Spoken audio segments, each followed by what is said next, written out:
అధ్యక్ష కూర్చో మాధవరావు కూర్చో. అధ్యక్ష సభ్యుడి తాలూకు ఆవేదన ఏంటంటే ఏదైతే ప్రభుత్వం ఇచ్చిన జీవో ఏది ఇచ్చామన్నారో ప్రభుత్వానికి అవసరం ఏదున్నారో అంతవరకు మీరు కన్ఫర్మ్ అయ్యి 5 బ్లాకులు చేయండి, మాకు అభ్యంతరం లేదు. కానీ 8 బ్లాకులు అనేది మీరు వచ్చి చేస్తారనేది వచ్చి అక్కడ జరుగుతున్న వాస్తవం అది. దాని మీద మాకు క్లారిటీ కావాలని అడుగుతున్నాడు ఆయన అడుగుతున్నాడు.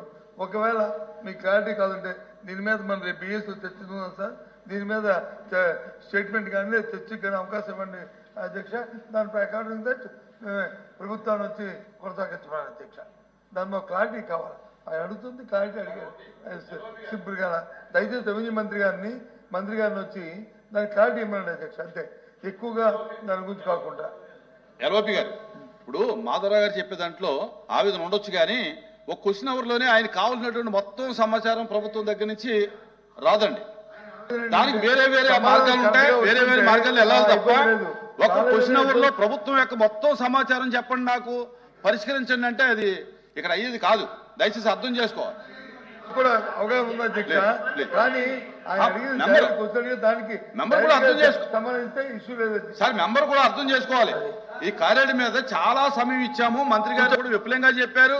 ఆయన ఇంకా దాన్ని పొడిగింతామంటే అది కరెక్ట్ కాదు కదా, దానికి వేరే మార్గం ఉంటుంది. మీరు క్వశ్చన్ అవర్ లో ఉన్నటువంటి రూల్స్ ని కానీ దాని యొక్క విధానాన్ని మీరు తెలుసుకుని మీరు క్వశ్చన్ వేయాలి. ప్లీజ్ చెప్తారా?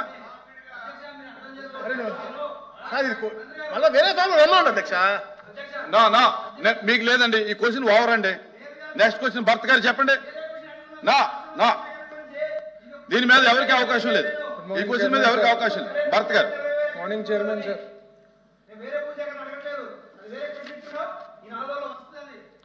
భర్త గారు చెప్పాలి మీరు, ప్లీజ్. మీరు కూర్చోవాలి, దయచేసి కూర్చోవాలి. ఇక్కడ 4 రీజన్స్ ఉన్నాయి సార్ షుగర్ ఫ్యాక్టరీస్ బంద్ అయిన కారణాలు.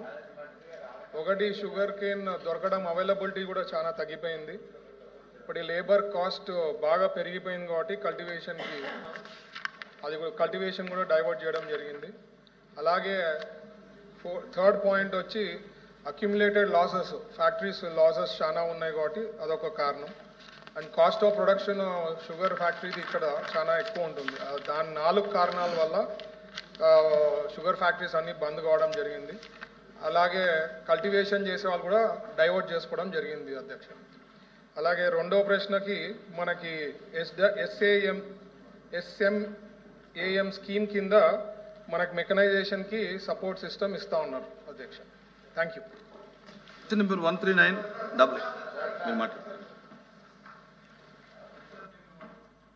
దీంట్లో సైన్ కాదు కానీ సార్, ఆ కాన్ఫరెన్స్కి సంబంధించిన కాన్సెన్స్ ఉన్న ఇబ్బంది కాబట్టి మంత్రి గారి దృష్టికి తమ ద్వారా తీసుకొస్తున్నాను అధ్యక్ష. చోడవరం షుగర్ ఫ్యాక్టరీ విశాఖపట్నం జిల్లాలో, విశాఖపట్నం జిల్లా ఇప్పుడు వచ్చి అనకాపల్లి జిల్లాలో ఉంది అధ్యక్ష. దానికి ఇప్పుడు ఫ్యాక్టరీ ఆడిన తర్వాత మళ్ళీ క్లోజర్ అయిన తర్వాత ఇప్పటికొచ్చి జీతాలు కానీ రైతు పేమెంట్లు కానీ సుమారు 34 కోట్లు ఇవ్వాలి అధ్యక్ష. గత శాసనమండలి జరుగుతున్నప్పుడు కూడా అగ్రికల్చర్ మినిస్టర్ గారిని వచ్చి రిక్వెస్ట్ చేయడం జరిగింది అధ్యక్ష. ఒక మీటింగ్లో స్పీకర్ గారు కూడా దానికి సంబంధించిన కాన్ఫరెన్స్ లో కొంత ఏరియా కూడా కమాండ్ ఏరియా కూడా ఉంది అధ్యక్ష. వారిని కూడా డిఆర్సీ మీటింగ్ కూడా అడిగాము అధ్యక్ష. డిఆర్సీ మంత్రి గారు కూడా ఎక్సైజ్ మంత్రి గారు కూడా అధ్యక్ష. దయచేసి మీ ద్వారా మంత్రి గారిని కోరుతుంది ఏంటంటే 34 కోట్లు ఇవ్వాలంటే కనీసం లోన్ కిందనే సరే ఒక 20 కోట్లు లోన్ కింద ఇప్పిస్తే మిగతా షుగర్ అమ్ముకుంటే ఇంకో 12-14 కోట్లు వస్తాయి కాబట్టి ఇష్యూ రిజాల్వ్ అవుతుంది అధ్యక్ష. లోన్ ఇవ్వండి, లేదు గవర్నమెంట్ ఇన్సెంటివ్ ఇచ్చినా ఇంకా సంతోషం అధ్యక్ష. ఒకవేళ డబ్బు కానీ మీరు ఏమైనా ఇన్సెంటివ్ ఇస్తే చాలా సంతోషం, లేకపోతే కనీసం లోన్ ఇవ్వండి అధ్యక్ష. తమ ద్వారా నేను రిక్వెస్ట్ చేస్తాను అధ్యక్ష. చూడడం షుగర్ ఫ్యాక్టరీ. సోమవీరాజు గారు. ఇది చర్చ జరగవలసిన అంశం అధ్యక్ష. రాష్ట్రంలో ఈ షుగర్ ఫ్యాక్టరీలు అనాదిగా మూతపడుతున్నాయి. ఇవి మాజీ ముఖ్యమంత్రి గారి కడప వారి జిల్లాలో కూడా మూతపడినాయి. అలానే చిత్తూరులో కూడా వీర్రాజు గారు షుగర్ ఫ్యాక్టరీలు మూతబడి ఉంటే సప్లిమెంటరీ అడగండి. Supplementary లేదు దీని మీద చర్చ కావాలంటే కనుక రేపు బీఎస్సీలో చర్చ కాదు సార్ ఇది. ఈ షుగర్ ఫ్యాక్టరీలు నేను ఒకే విషయం మీకు చెప్తున్నాను సార్. స్టీల్ ప్లాంట్ మూతబడితే మేము 11,000 కోట్లు ఇస్తే ఇలా ఫ్యాక్టరీలు అనాదిగా మూతబడుతుంటే దీనికి ఎవరు సమాధానం చెప్తారు అధ్యక్ష? ఒకసారి ఆలోచించండి సార్. ఓకే శ్రీనివాసరావు గారు సూటిగా సింగిల్ సప్లిమెంటరీ షుగర్ ఫ్యాక్టరీ నా నియోజకవర్గంలో బేవసింగ్ షుగర్ ఫ్యాక్టరీ, ఏటుకొప్పాక, తాండవ, గోవాడ, రాజం చాలా బాగా నడిచేవి అధ్యక్ష. కానీ ఈ కూలీలు పెరిగిపోవడం వల్ల రైతాంగం ఆ చెరుకు పంట వేయడానికి గిట్టుబాటు కాక వాళ్ళందరూ కూడా విత్తి రావడం వల్ల షుగర్ ఫ్యాక్టరీ మూతపడుతున్నాయని మన మంత్రి గారు కూడా తెలియజేశారు. దాని పరిష్కారంగా పనికి ఉపాధి హామీ పథకాన్ని ఆ చెరుకు కేవలం మనం రైతులకి అనుసంధానం చేయగలిగితే మంచి ఫలితాలు వస్తాయని ఎంతమంది ఉపాధి దొరుకుతుంది, షుగర్ కూడా మనం ఎగుమతి చేయొచ్చు అధ్యక్ష.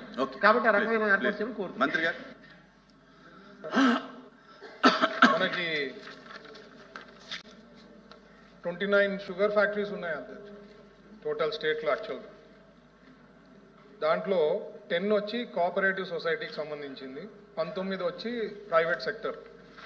దాంట్లో 19లో ఓన్లీ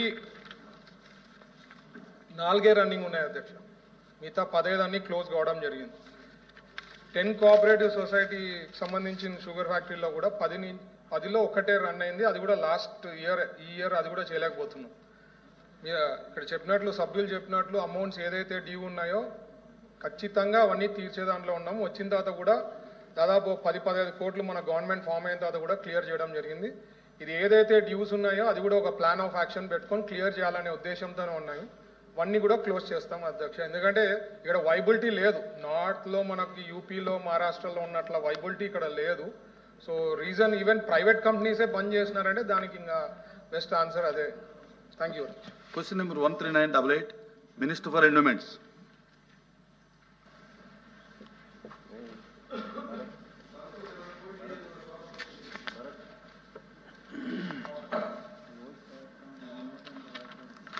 అధ్యక్ష,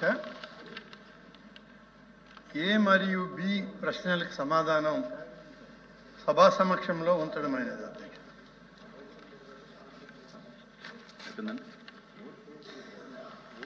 రామసుబ్బారెడ్డి గారు.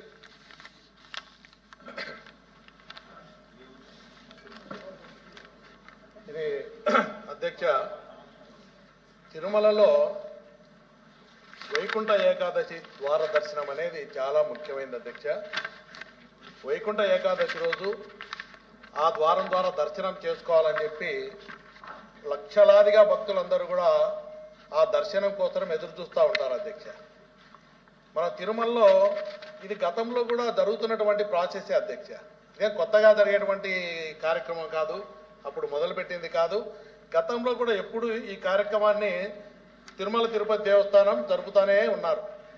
దాంతో దృష్టిలో పెట్టుకొని 10 రోజుల పాటు ఆ కార్యక్రమాన్ని, ఆ ద్వార దర్శనం కల్పించే విధంగా, లక్షల మంది అక్కడ దర్శనం చేసుకునే విధంగా ప్రచారాలు జరుగుతూ ఉన్నాయి. భక్తులందరూ కూడా ఎంతో భక్తి శ్రద్ధలతో ఆ దైవ దర్శనం చేసుకోవాలా, వెంకటేశ్వర స్వామిని, ఆయన ఆశీస్సులు పొందాలని చెప్పి పిల్లలు, పెద్దలు, తల్లులు, అదేవిధంగా వయసు మళ్ళిన వాళ్ళు కానీ చాలామంది ఆడవాళ్ళు, మగవాళ్ళు, పిల్లలు అందరూ కూడా పెద్ద ఎత్తున ఈ కార్యక్రమాన్ని దర్శనం కోసం ఎదురు చూస్తుంటారు సంవత్సరం మొత్తం.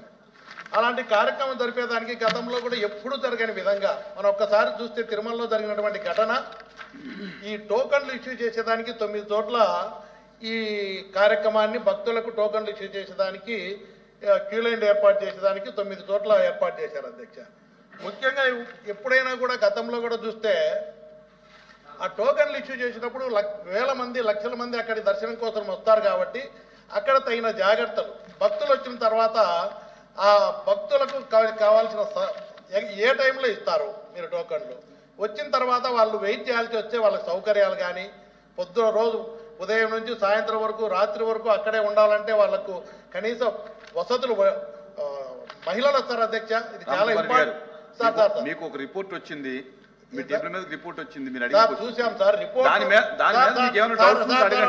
ఒక్క నిమిషం సార్, కొంతమంది ప్రాణాలు కోల్పోయారు సార్. తిరుమలలో చనిపోయారు 6 మంది. నేను ఆ రోజు అక్కడే ఉన్నాను, తిరుమలలోనే ఉన్నాను. మీరు అక్కడే ఉన్నారు, మీరు చూసింటారు. ఇంత ఘోరమైనటువంటి సంఘటన ఎప్పుడు జరగలే. ఇది పూర్తిగా అది మీరు ప్రభుత్వ అడిగారు. వైఫల్యం అని నేను చెప్తున్నాను సార్. ఎందుకంటే మళ్ళీ జాగ్రత్తలు తీసుకోవాలి. ఆ రోజుతో ఆగిపోయే కార్యక్రమం కాదు, ప్రతి సంవత్సరం జరిగే కార్యక్రమం ఇది.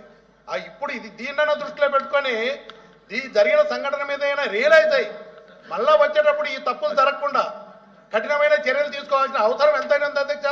భక్తుల ప్రాణాలు పోయినటువంటి సందర్భం అధ్యక్ష. ఇది చిన్న విషయం కాదు అధ్యక్ష. ఆ రోజు ఎంతో మంది అక్కడ వసతులు లేక, తాగేదానికి నీళ్లు లేక, తిండి లేక, అక్కడ సరైనటువంటి బందోబస్తు లేక, మొట్టమొదటి ఈ కార్యక్రమం ఇంతమంది వస్తారని తెలిసి అన్ని చోట్ల ఏర్పాటు చేసినా కూడా సరైనటువంటి రివ్యూ చేయక టీటీడీ చైర్మన్ గారు కానీ, ఈఓ కానీ, ఎస్పీ గారు కానీ, తిరుపతిలో జరుగుతుంది అధ్యక్ష. క్యూ లైన్లు తిరుపతిలో ఉన్నాయి. కలెక్టర్ గారు, ఎస్పీ గారు అందరికీ బాధ్యత ఉంది అధ్యక్ష. ఇంతమంది బాధ్యత ఉన్నప్పుడు ఈ రోజు సరైనటువంటి రివ్యూ చేసి ప్రభుత్వం చర్యలు తీసుకుంటే ఇంతమంది చనిపోయే వాళ్ళు కాదు కదా అధ్యక్ష.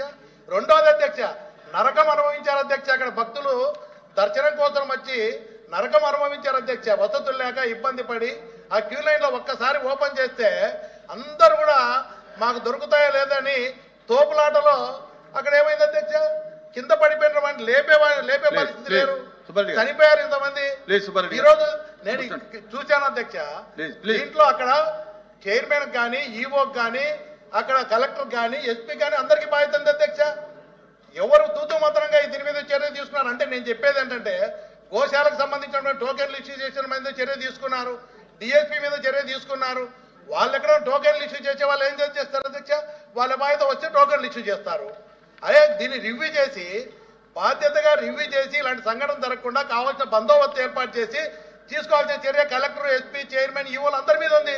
ఏ ఒక్కరి మీద చర్య లేకుండా తూతూ మంత్రంగా ముగించేస్తే రేపు భవిష్యత్తులో మళ్ళీ ఇదే పరిస్థితి ఏర్పడుతుంది.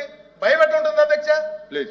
రెండో అధ్యక్ష ఒక్క నిమిషం అధ్యక్ష, సింహాచలంలో ఈరోజు తిరుమలలో కూడా నేను కోరేది ఏంటంటే అంతకుముందే గౌరవ ముఖ్యమంత్రి గారు అక్కడ పర్యటన చేస్తున్నారు. ఎస్పీ గారు కానీ, కలెక్టర్ గారు కానీ ముఖ్యమంత్రి వచ్చినప్పుడు తప్పకుండా బందోబస్తు అక్కడ పోతుంది. అక్కడ పోయినప్పుడు ఇక్కడ అవసరమైన బందోబస్తు బయట నుంచైనా తెప్పించుకోవాలన్నా దాన్ని రివ్యూ చేయకుండా ఇది కేవలం ప్రభుత్వ నిర్లక్ష్యం, అక్కడ బాధ్యత గల అధికారుల నిర్లక్ష్యం వల్లనే ఇంతమంది ప్రాణాలు పోగొట్టుకోవాల్సి వచ్చింది అధ్యక్ష.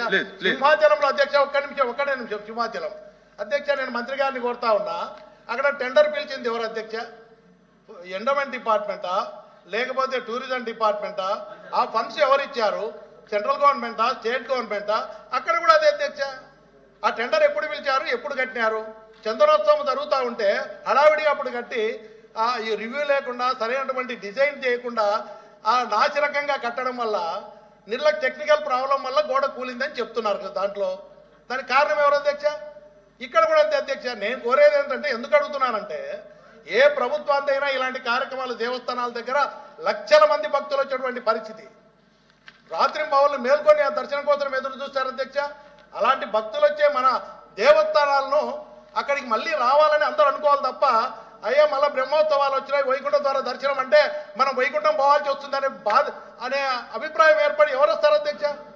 కాబట్టి నేను మంత్రి గారిని కోరుతా ఉన్నా, ఇలాంటి గతంలో ఎప్పుడు జరగలేదు అధ్యక్ష. తిరుమల తిరుపతి దేవస్థానం చరిత్రలో ఎప్పుడు జరగలే, ఫస్ట్ టైం జరిగింది.